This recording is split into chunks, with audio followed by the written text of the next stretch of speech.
Hello Gambians, Haddy Njie here. I am feeling quite upset by the political mishaps that are going on in the Gambia, and I am sure I am not alone in feeling this way. In fact, I have read a number of posts on Facebook with people who've been very active in engaging the government of the Gambia to redirect their efforts so that they are catering to the needs of the people, saying that they have now concluded about giving up and minding their own personal affairs. So that is a very disheartening situation. And to those people, my advice is that activism is not a choice. We all have been dragged into it by circumstances that are a life and death situation. At some point, it becomes important for people to defend their rights from state and corporate greed. And therefore, we can never give up on our well-being. Neither can we give up on the well-being of our families and our country's fellows. So we have to continue on with the fight. I have been saying this and I will repeat it. The struggle is not over yet. It is just beginning. The struggle is way beyond ousting a dictator. The struggle lives on. The struggle is about improving the well-being of our country's population. The struggle is about creating better possibilities for people to live a more decent and worthy lives. The struggle is about the future of the Gambia. What it is that we will be proud of to leave as a legacy for future Gambians. The struggle is about those things. The struggle wasn't just about ousting Yaya Jammeh. The struggle continues.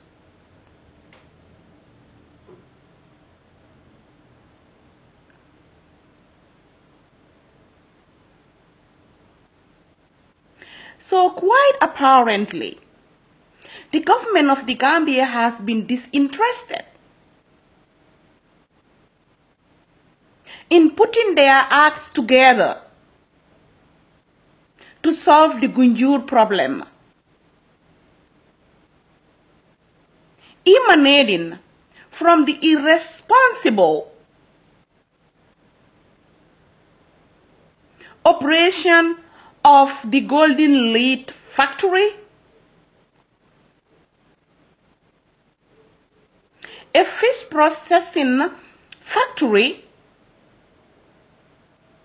that I do not know what value they have added to the country's economic production. And this is the question that I have been asking, really. What it is that this company is contributing towards the economic production that is going on in the Gambia?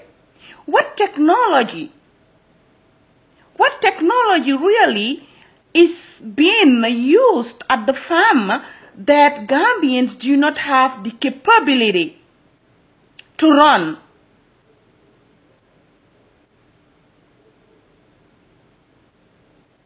So we all do know that foreign direct investment is important. It's an important way of diversifying a country's economy.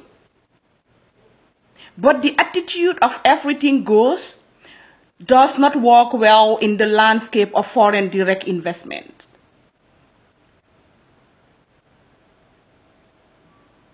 You want the kind of investment that will create employment opportunities for your citizens. You want the kind of investment from which the population will be able to learn and benefit from technology transfer.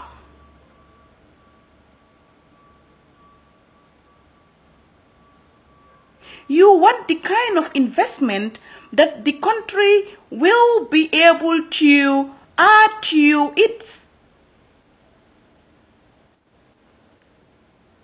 gross domestic products beyond just the payment of taxes. And if you assess the viability of the golden lead factory, using those measures, you will find that it did not meet any of those prescriptions.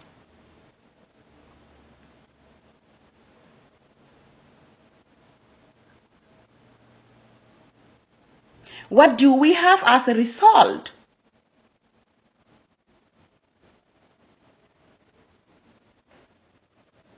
Bloody water, because the company is unable to take care of its industrial waste.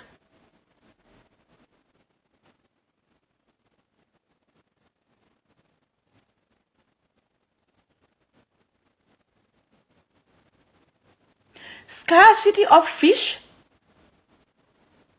because evidently they have hiked up the prices as their operation has led for a more demand for the good fish.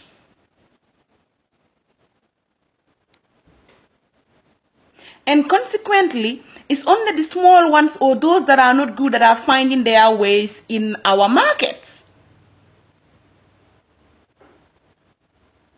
Our families are barely unable to find a good fish to cook.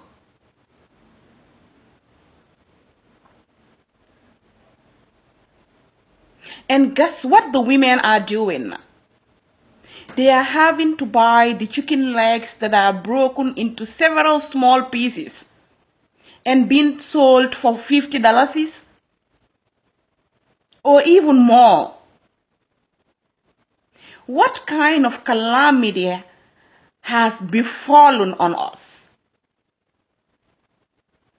Where has our humanity gone?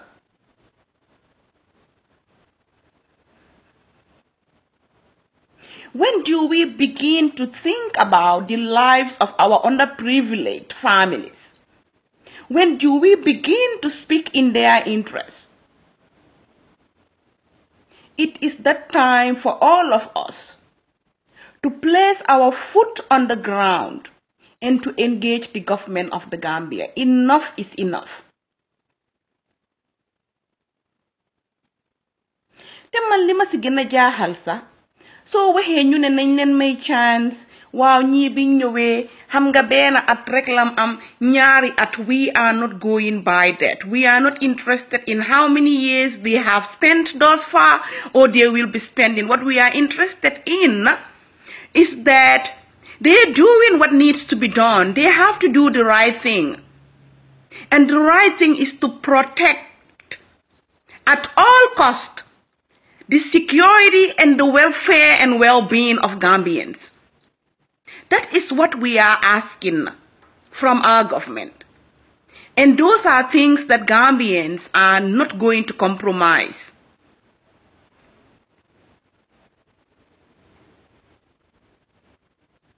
ñu jógee ci loolu noonu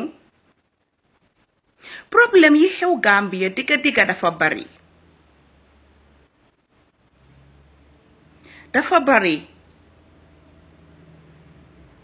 And it is very exhausting even to sit down and think about all of what is going on in the country.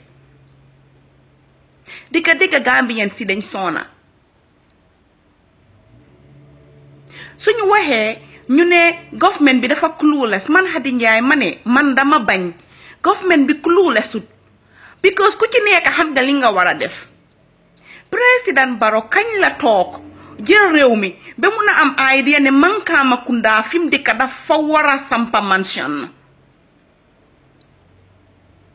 So clearly ñi xam nañ what is best for them. Are they thinking about distributing those benefits and good intentions so that Gambians yep ku ci nekk mun cee jot. That's what the question is about. Loolu lañ war a wax Gambia.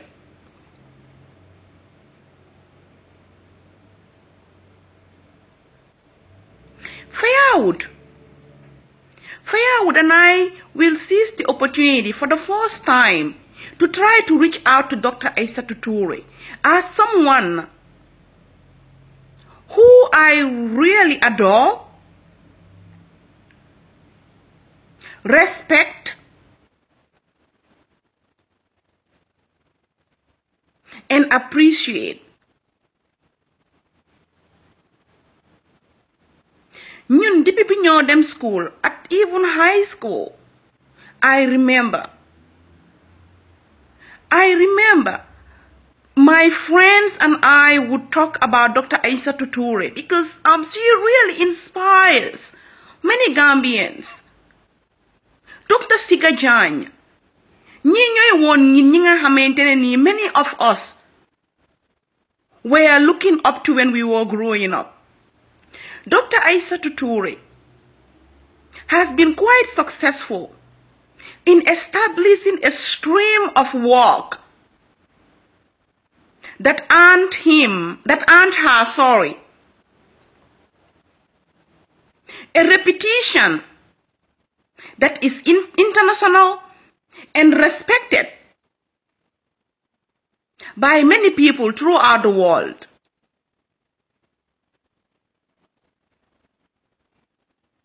She is known for her advocacy and for standing for the rights of the underprivileged.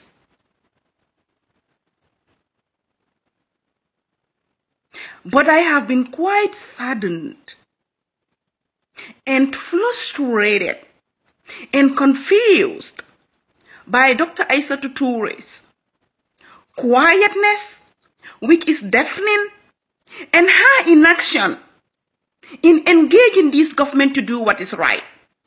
Well, ku nekk xam na ne ku bokk ci groupe wara bokk ak ñoom kaddu wara ànd ak ñoom, but there are some things that are not just quite natural of Dr. Isatou Touray because that is not how we've known you. We know you to be a very honest person, to be a very strong woman, to be an advocate of human rights.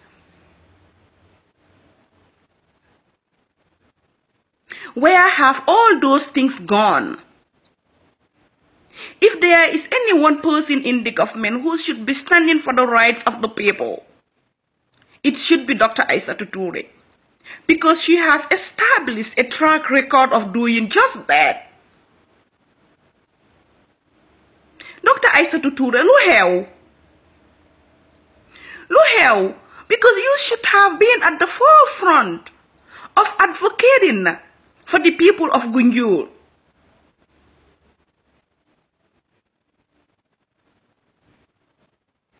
And other harmful policies that the government of the Gambia is bent on implementing.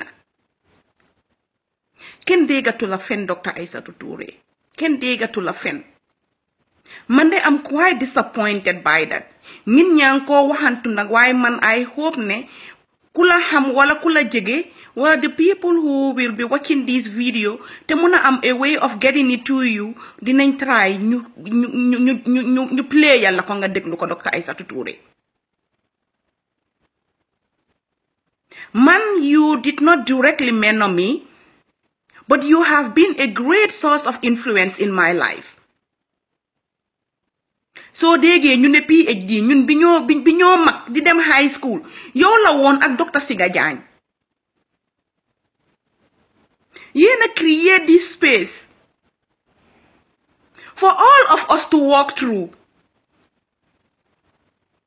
So Dr. Isatou Touray maa ngi la ñaan si diggante yaay ak doom parce que xam naa ne mut nga ma yaay. Maa ngi la ñaan nga revisit nga re-evaluate sa position si government bi nii, because it just is not worth it Your government bi gisuma ban title buñ la mëna jox bu la give a name more prestigious than that which you have already established for yourself. It's not there. Position biñ la jox ni, what have you been able to achieve? Man de gisuma ko. From it, gisuma ko. Compared to the important work that you've been doing in the past,